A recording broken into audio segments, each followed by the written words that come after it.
High, আমি স্পর্শা। ডিসেম্বরের এই কনকনে ঠান্ডার সন্ধ্যেতে বাবা আমাকে নিয়ে বেরিয়ে পড়েছে ফুলের মেলা ঘোরাতে, কারণ ফুল বাবার প্রিয় জিনিস। এই জন্যই তো এরকম ফুলের মতো একটা মেয়ে পেয়েছে।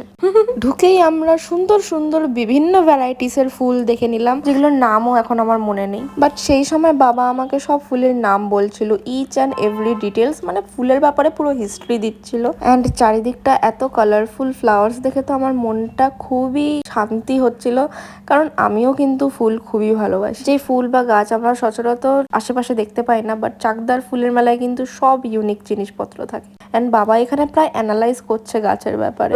গাছ লাভার্স এই ট্রফিটি তুলে দেওয়ার জন্য একটাই গাছ জামাইবাবু ছিলেন।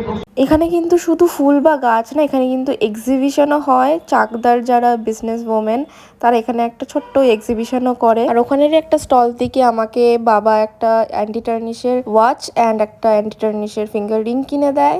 তারপরে আমাকে তাড়া দিতে আরম্ভ করে দেয়, কারণ জানে এখানে দাঁড়ালে আমি বাবার পকেট ফাঁকা করে দেব। তারপর আমরা ফুড স্টলের দিকে চলে গেলাম। অ্যান্ড মেলায় যাব আর মথুরা কেক খাবো না, এটা তো হতেই পারে না, কারণ এটা আমার ফেভারিট জিনিস। এখানে আমার বাবার অ্যাঙ্গেল দিয়ে কত ছোট লাগছে। দেন চলে যাই আচার কিনতে। মিষ্টি, এটা খুব টক। আমার এক্সপ্রেশন দেখে হয়তো বুঝতেই পারলে আমি একদম টক খেতে পারি না। এত রকমের মিষ্টি আচার নিয়ে ফেলেছি, অ্যান্ড লাস্টে তো একটা পাঁপড় খেতেই হবে। ব্যাস, এখানেই ব্লগ শেষ।